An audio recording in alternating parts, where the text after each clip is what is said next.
नमस्कार दोस्तों, स्वागत है आप सभी का।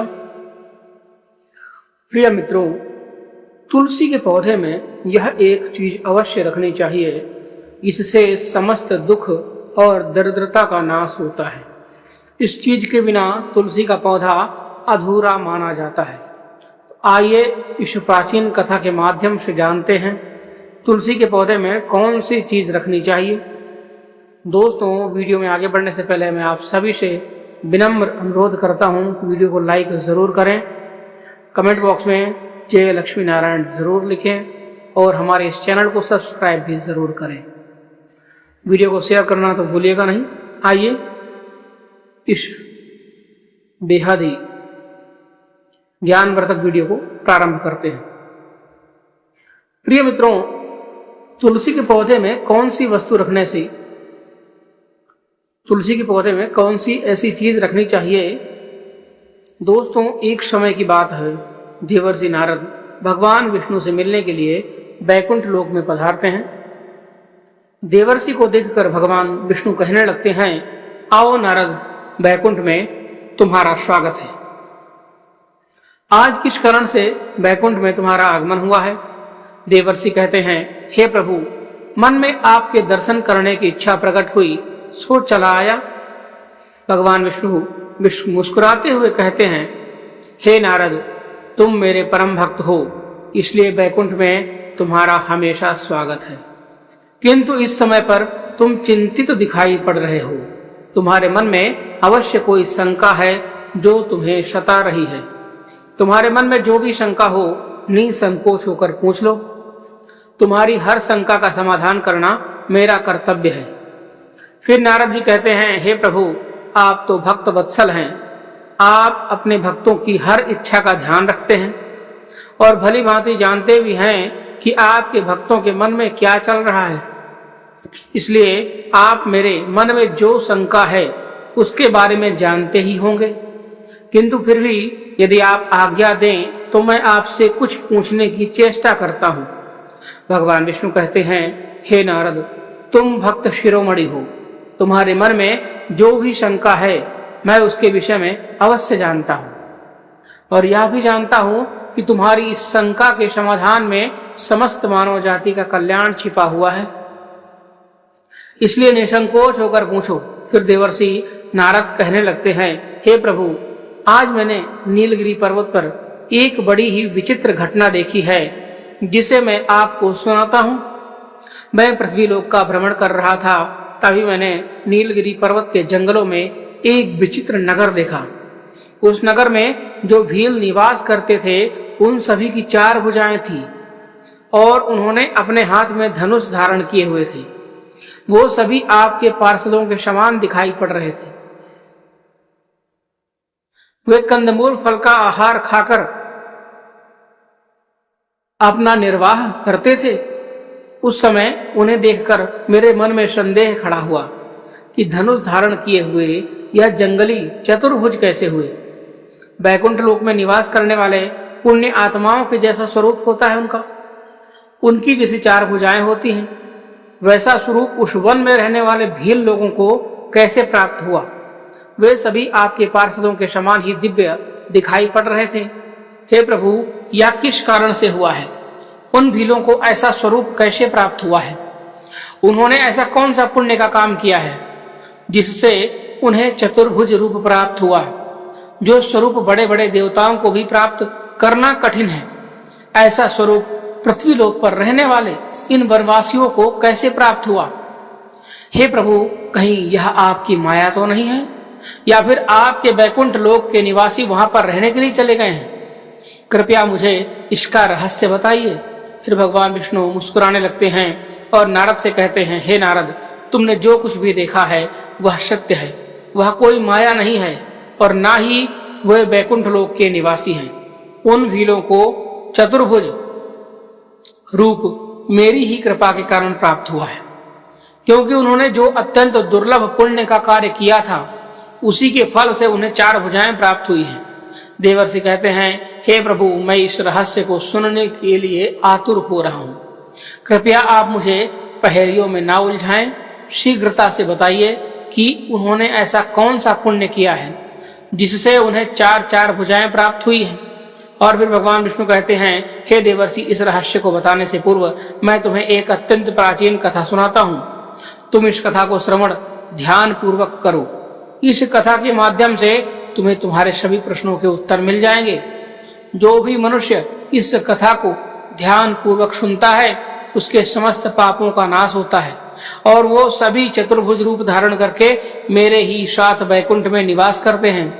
देवर्षि कहते हैं, प्रभु आपके मुख से इस कथा को सुनना मेरा सौभाग्य है। कृपया आप मुझे वह कथा कहिए। फिर भगवान विष्णु उस कथा को कहना आरंभ करते हैं। हे नारद, पूर्व काल की बात है। नीलगिरी पर्वत के वन में शाबर नाम से प्रसिद्ध एक शिकारी रहता था। वह अत्यंत दुष्ट और हिंसक प्रवृत्ति वाला मनुष्य था। सदैव अनेक जीव जंतुओं की हत्या करना और दूसरों का धन लूटना यही उसका रोज का काम था। क्रोध, द्वेष, काम आदि दोष सर्वदा उसके अंदर भरे रहते थे। वह व्यक्ति वन में इधर उधर भटक कर अकारण ही खेल खेल में निष्पाप पशुओं पर प्रहार करता और उन्हें मार डालता था। फिर एक दिन वह शिकारी वन में भटक कर शिकार कर रहा था। उसके मन पर मूर्छा छाई हुई थी। उस दिन उसका अंत समय निकट आ चुका था। इसे उस व्यक्ति को इस बात का ज्ञान नहीं था, इसलिए वह हाथ में धनुष लेकर शिकार की खोज में चलने लगा। उसने अनेक छोटे छोटे प्राणियों को अपना शिकार बनाया और उन्हें मरने के लिए वन में छोड़कर हंसते हुए चलने लगा। फिर अचानक से एक विशालकाय आकार का शेर उसके सामने आ गया। शेर को देखकर वह शिकारी अत्यंत भयभीत हो गया और अपना धनुष निकालकर उस पर प्रहार करने लगा, किंतु वह काल रूपी शेर अत्यंत भयंकर था। शिकारी के उसके शरीर को टकरा कर नीचे गिरने लगते हैं उसके बाण। वह शेर उस शिकारी की ओर देखकर कहने लगा, हे दुष्ट, तूने मेरे वन में निवास करने वाले अनेक निष्पाप पशुओं के प्राण लिए हैं, इसलिए अब तू भी अपने प्राण गंवाने के लिए तैयार हो जा। शेर की गर्जना सुनकर वह शिकारी भयभीत हो गया और शीघ्रता से उस शेर पर आक्रमण करने लगा, किंतु शेर ने एक ही पंजा मारकर उस शिकारी को जमीन पर गिरा दिया, जिससे उस शिकारी के प्राण पखेरु उड़ गए और वह उसी क्षण मृत्यु को प्राप्त हुआ। उस शिकारी की मृत्यु के बाद उस स्थान पर यमराज के दो दूत प्रकट हुए। उनके लंबे लंबे बाल, बड़े बड़े नाखून, लंबे लंबे दांत थे। वे हाथ में पास लेकर वहां पर पहुंच गए और उन यमदूतों को देखते ही बड़े बड़े प्राणियों को मूर्छा आ जाती है। वो दोनों ही सिर पर सींग धारण किए हुए थे और हाथ में लोहे के दंड लिए हुए थे। उस शिकारी के पास पहुंचकर वे यम के दूत इस प्रकार से कहने लगे, समस्त प्राणियों को भय पहुंचाने वाले और निष्पाप पशुओं को मारने वाले, इस पापी को बांध लो। फिर उन यम के दूतों ने उस शिकारी को अपने पास में बांध लिया और कहने लगे, अरे दुष्ट पापी, तूने कभी मन में शुभ कर्म नहीं किए, अकारण ही तूने अनेक निष्पाप पशुओं को मारा है। जन्म से लेकर अब तक तूने कभी भगवान की सेवा नहीं की है। समस्त पापों को दूर करने वाले भगवान विष्णु का कभी स्मरण भी नहीं किया है। तूने कभी दान धर्म नहीं किया है, इसलिए धर्मराज की आज्ञा से हम तुझे नरक ले जाने के लिए आए हैं। धर्मराज तुझे भयंकर कुंभपाकी तथा रौरव नरक में डाल देंगे। यमराज के दूतों के ऐसे भयंकर वचन सुनकर वह शिकारी भयभीत हो गया और हाहाकार करके उन यमदूतों को हाहाकार करके रोने लगा। उन यमदूतों को उस पर जरा सी भी दया नहीं आई और वे उसे ले जाने लगे। भगवान विष्णु कहते हैं, तभी उस स्थान पर एक वैष्णव ब्राह्मण आ गया जो सदैव ही भक्ति करता था। जब उस वैष्णव ने देखा कि यम के दूत अपने पास में बांधकर उस शिकारी को ले जा रहे हैं तो उन्हें बड़ा विस्मय हुआ। वह महात्मा बड़े दयालु थे। उन्हें उस शिकारी की दयनीय अवस्था देखकर बड़ा दुख हुआ और उनका हृदय करुणा से भर गया। उन्होंने मन ही मन विचार किया, मेरे रहते हुए इस मनुष्य को कठोर यातनाएं भोगनी पड़ रही हैं, इसलिए मैं अभी इस मनुष्य को इन यमदूतों से छुटकारा दिलाता हूँ। ऐसा सोचकर वह ब्राह्मण हाथ में शालिग्राम लेकर उस शिकारी के शरीर के पास गए और शालिग्राम का पवित्र चरणामृत, जिसमें तुलसी दल मिला हुआ था, उस शिकारी के मुख में डाल दिया। फिर उस शिकारी के कानों में राम नाम का जाप किया। उन्होंने उसके मस्तक पर तुलसी दल रख दिया और उसकी छाती पर शालिग्राम रखकर इस प्रकार से कहने लगे, यातना देने वाले यमदूतों, यहाँ से चले जाओ। शालिग्राम का स्पर्श होते ही उस शिकारी के समस्त पाप नष्ट हो गए और फिर अचानक से उस स्थान पर भगवान विष्णु के दो पार्षद प्रकट हुए। उनका स्वरूप बड़ा अद्भुत था। उनकी 4 भुजाएं थी और वे पीतांबर धारण किए हुए थे। उन पार्षदों ने उस शिकारी को यमदूतों से मुक्त करा दिया और फिर वो उन यमदूतों से कहने लगे, हे दूतों, तुम किसकी आज्ञा से इस प्रकार का अधर्म कर रहे हो? या मनुष्य भगवान विष्णु का भक्त है, फिर किस लिए तुम इसे पकड़कर ले जाने की चेष्टा कर रहे हो? फिर यमदूत कहने लगे, हे पार्षदों, आपको प्रणाम है, हम धर्मराज की आज्ञा से ही इसे ले जाने के लिए आए हैं। इस पापी ने कभी किसी प्राणी पर उपकार नहीं किया है, इसने जीव हिंसा की है, अनेक तीर्थयात्रियों को इसने लूटा है, इसने अनेक सती स्त्रियों को विधवा बना दिया है। इसी प्रकार से अनेक पाप करने के कारण ही आज इसे हम यमलोक ले जा रहे हैं, किंतु आपने इसे बंधन से मुक्त करा दिया है। इसके पीछे का क्या कारण है? फिर वे पार्षद कहने लगते हैं, हे दूतों, जो मनुष्य शालिग्राम की शिला को स्पर्श करता है उसका ब्रह्म हत्या का भी पाप नष्ट हो जाता है। जिसके कानों में राम नाम पड़ता है उसके पाप क्षण भर में भस्म हो जाते हैं। जिसके मस्तक पर तुलसी पत्र और जिसकी छाती पर शालिग्राम की शिला होती है वह तत्काल सभी प्रकार के बंधनों से मुक्त हो जाता है। इस मनुष्य के मस्तक पर पहले से ही तुलसी पत्र रखा हुआ है, इसकी छाती पर शालिग्राम की शिला रखी हुई है और अभी इसके कान में राम नाम इसने सुनाया गया है। अतः इसके समस्त पाप इसी क्षण नष्ट हो चुके हैं और इसका शरीर पवित्र हो गया है। तुम लोगों को शालिग्राम की शिला की महिमा का ठीक ठाक से ज्ञान नहीं है, इसलिए तुम इस मनुष्य को ले जा रहे हो। शालिग्राम का दर्शन, पूजन अथवा स्पर्श करने मात्र से ही तत्काल प्रभाव से सारे पाप नष्ट हो जाते हैं। इतना कहकर वो पार्षद चुप हो गए और फिर उन यमदूतों ने उस शिकारी के प्राण वहीं पर छोड़ दिए और वो यमलोक को लौट गए। वहां पर जाकर उन्होंने यमराज को यह वृत्तांत सुना दिया। इस वृत्तांत को सुनकर यमराज अत्यंत प्रसन्न हुए। उन्होंने भगवान विष्णु का स्मरण करते हुए उनका धन्यवाद किया। फिर भगवान विष्णु के पार्षद उस शिकारी को दिव्य विमान में बैठाकर स्वर्गलोक ले गए। फिर वह वैष्णव ब्राह्मण भी इसी चमत्कार को देखकर भगवान विष्णु को प्रणाम करते हुए अपने आश्रम पर लौट गया और उस शालिग्राम की शिला को भी अपने साथ लेकर चला गया। इस सारी घटना को वहां पर खड़ा एक छोटा सा बालक देख रहा था। उसने यह सारा चमत्कार अपनी आंखों से देखा और उसके मन में उस चमत्कारिक पत्थर शालिग्राम को पाने की अभिलाषा हो गई। फिर वह भी उस ब्राह्मण के पीछे उसके आश्रम पर पहुंच गया। आश्रम में जाने के बाद उस ब्राह्मण ने शालिग्राम की शिला को तुलसी के पौधे में रख दिया और उसका पूजन किया तथा उसे प्रसाद चढ़ाया। फिर वहां से चले गए। फिर वह छोटा सा बालक उस स्थान पर आ गया। उसने देखा कि ब्राह्मण ने तुलसी के गमले में शालिग्राम का पत्थर रखा है, तो उसने खेल में उस पत्थर को उठा लिया और वहां पर रखा हुआ प्रसाद भी ग्रहण कर लिया। उस प्रसाद को ग्रहण करते उस बालक का शरीर अत्यंत तेजवान बन गया।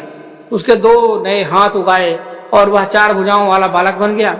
इससे वह बालक अचानक से भयभीत हो गया और उस पत्थर को वहीं पर छोड़कर अपने गांव में चला गया। जब गांव के लोगों ने उसकी 4 भुजाएं देखी तो वो भी आश्चर्यचकित हो गए। सभी उससे पूछने लगे, यह कैसा चमत्कार है? हे बालक, तुम्हारी 4 भुजाएं कैसे हो गई? हमें सच बताओ, ऐसा कैसे हुआ? फिर वह बालक ने उन भीलों को सारी हकीकत बता दी। फिर सभी भील उस बालक के साथ उस ब्राह्मण के आश्रम पर आ गए और उन्होंने विधि विधान से शालिग्राम की पूजा की, उस पर जल और प्रसाद चढ़ाया और फिर बैठकर उन सभी ने उस प्रसाद को ग्रहण किया, जिससे उन सभी भीलों के 4 हाथ हो गए। सभी भील अचानक से चतुर्भुज हो गए। फिर उन्होंने उस ब्राह्मण से प्रार्थना करके उस शालिग्राम पत्थर को ले लिया और उसे अपने गांव लेकर गए। वहां पर उन्होंने उस शालिग्राम को एक उत्तम स्थान पर रख दिया और नित्य उसकी पूजा करने लगे। भगवान विष्णु कहते हैं, हे देवर्षि, जो मनुष्य प्रतिदिन चक्र के युग चिन्ह से युक्त शालिग्राम शिला का पूजन करता है और फिर कभी माता के उदर में प्रवेश नहीं करता हुआ व्यक्ति, उसे मोक्ष प्राप्त हो जाती है। गंडकी नदी से उत्पन्न हुई शालिग्राम शिला मनुष्य के 100 जन्मों के पाप भी एक क्षण में हर लेती है। हजारों पाप करने वाला ही मनुष्य क्यों ना हो, शालिग्राम शिला का चरणामृत पीकर तत्काल पवित्र हो जाता है। किंतु एक स्त्री को कभी शालिग्राम शिला का स्पर्श नहीं करना चाहिए, विधवा हो अथवा सुहागिन हो। यदि वह स्वर्गलोक की हो अथवा आत्म कल्याण की इच्छा रखती है तो वह शालिग्राम शिला को स्पर्श ना करे। यदि वह मोहवश शालिग्राम को स्पर्श करती है तो अपने किए हुए पुण्य का त्याग करके नरक में गिरती है। यदि कोई मनुष्य पापचारी हो, ब्रह्म हत्या का पापी ही क्यों ना हो, ब्रह्म हत्या ही क्यों ना लगी हो, यदि वह शालिग्राम शिला को स्नान कराए हुआ जल पी लेता है तो वह परम गति को प्राप्त होता है। जो मनुष्य शालिग्राम शिला का पूजन करता है उसे दंभ और लोभ से रहित रहना चाहिए, पराई स्त्री और पराय धन से दूर रहना चाहिए। समस्त तीर्थों में स्नान करने से तथा सब प्रकार के यज्ञों के द्वारा भगवान का पूजन करने से जो अद्भुत पुण्य प्राप्त होता है वह शालिग्राम शिला पर चढ़ाए हुए एक बूंद जल से ही प्राप्त होता है। तुलसी के पौधे में शालिग्राम भी अवश्य रखना चाहिए। तुलसी के गमले में शालिग्राम रखने से तुलसी का और भी अधिक शुभ प्रभाव प्राप्त होता है। शालिग्राम भगवान विष्णु का निराकार रूप माना जाता है। अगर इसे तुलसी के गमले में रखेंगे तो घर में से संपूर्ण नकारात्मक ऊर्जा नष्ट हो जाएगी। शालिग्राम में अल्प मात्रा में स्वर्ण भी होता है। यह पत्थर उत्तर की गंडकी नदी में पाए जाते हैं, इसलिए अगर शालिग्राम तुलसी के पौधे में रखते हैं तो लक्ष्मी की कृपा प्राप्त होगी। घर में कभी भी धन धान्य की कमी नहीं रहेगी। जिस घर में शालिग्राम होता है वहां पर तीर्थों के समान श्रेष्ठ होता है। नित्य शालिग्राम के दर्शन और पूजन से सभी प्रकार के भौतिक सुखों की प्राप्ति होती है। यह स्वयंभू होने के कारण इसकी प्राण प्रतिष्ठा करने की भी आवश्यकता नहीं होती है। इसे अगर तुलसी के पास रखकर इसकी पूजा प्रतिदिन की जाए तो व्यक्ति को धन संबंधित कोई समस्या नहीं आती है। मृत्यु के समय शालिग्राम के चरणामृत का जल पीने से सभी पापों से मुक्ति दिलाता है। वह मृत्यु के पश्चात वैकुंठ चला जाता है। यह चरणामृत औषधि के समान है, जो इसका सेवन करता है उसे मोक्ष मिल जाता है। घर में केवल एक ही शालिग्राम की पूजा करनी चाहिए। भगवान विष्णु की मूर्ति से कई ज्यादा उत्तम होता है शालिग्राम की पूजा करना। शालिग्राम को चंदन लगाकर उस पर एक तुलसी का पत्ता रखना चाहिए। प्रतिदिन शालिग्राम को पंचामृत से स्नान कराना चाहिए। ऐसा करने से सभी जन्मों के पाप नष्ट होते हैं। शालिग्राम सकारात्मक और सात्विकता का प्रतीक होता है। यदि शालिग्राम पत्थर टूटा हुआ हो अथवा रूखा हो तो वह पुरुष को आयु और लक्ष्मी से वंचित कर देता है, मनुष्य को दरिद्र बना देता है। जो शालिग्राम चिकना हो, सुंदर हो, उसी के पूजन अर्चन करना चाहिए, वही लक्ष्मी प्रदान करता है। जिस पुरुष को लंबी आयु और धन की कामना हो उसे शालिग्राम की पूजा अवश्य करनी चाहिए। उसकी सभी मनोकामनाएं पूर्ण होती हैं। तो दोस्तों, इस प्रकार से भगवान विष्णु ने नारद जी को शालिग्राम का महत्व सुनाया है। आपको यह कथा कैसी लगी कमेंट करके हमें जरूर बताइएगा। यदि वीडियो अच्छी लगी हो तो वीडियो को लाइक करके कमेंट बॉक्स में जय श्री हरि विष्णु जरूर लिखिएगा। साथ ही हमारे इस चैनल को भी सब्सक्राइब कर लीजिए। वीडियो को लाइक करना मत भूलिएगा। मिलते हैं एक नई वीडियो में एक नई जानकारी के साथ। तब तक के लिए धन्यवाद। हर हर महादेव।